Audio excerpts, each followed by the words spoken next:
From schoolhouses to places of worship to grocery stores, gun violence is and has become a pain that is way too familiar, a part of our everyday lives. And the tragic fact, one that is so hard for me to even mention, is that gun violence has become the #1 killer of children in the United States of America. It is said that we are judged as a society by how well we care for children. And it is an indictment on us as a society, therefore, that the #1 way that a child dies in America is not by disease or by accident, but by gun violence. And it is true that every single person in this room has an obligation to change that fact and to make sure that we build for all of our children a future that is free of gun violence. It's too easy, we know this is true, to get your hands on a gun these days. Assault weapons are readily available and flood into our state from other locales. The growing presence of ghost guns, we know, exacerbates what is already an unacceptable reality for all of us. And in fact, Maryland overall has now become the place with the highest rate of out-of-state gun imports in the country. Traffickers today bring nearly 3 times as many firearms into Maryland as the national state average.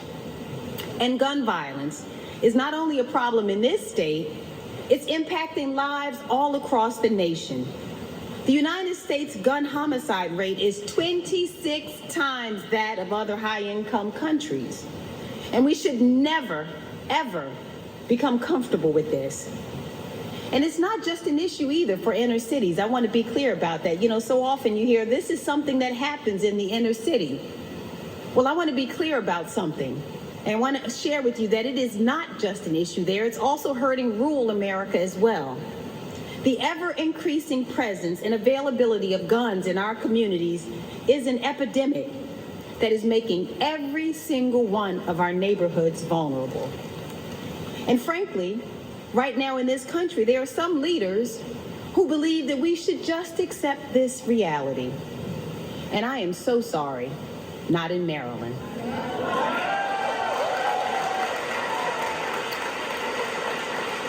That's why I stood up and ran for state's attorney, to help turn the tide of violence that has become, unfortunately, normalized.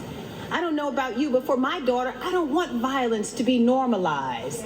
It's nothing that we should ever accept. And so as state's attorney, I led a 50% reduction in violent crime while working to tackle, thank you, the proliferation of guns across our community. And during that time, I advocated strongly for comprehensive gun legislation. I didn't do it alone. There are so many who are in this room today. We have such an excellent legislative delegation who worked on the landmark Firearms Safety Act, which banned most assault weapons, expanded background checks, and required licenses before buying a handgun. Maryland is a leader. And I've continued to stand up against this violence as county executive.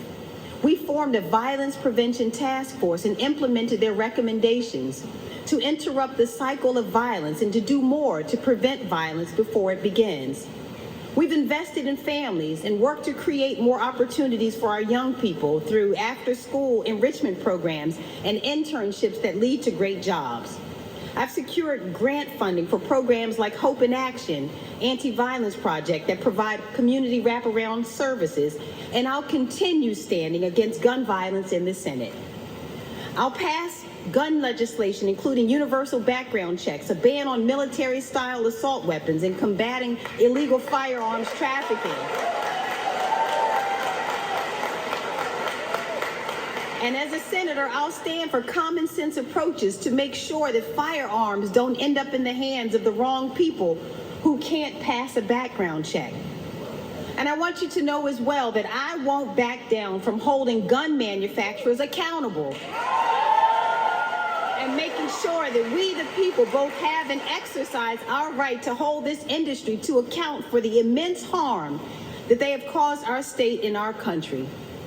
And let me be crystal clear, we will not accomplish these goals to keep Americans safe without a Senate majority.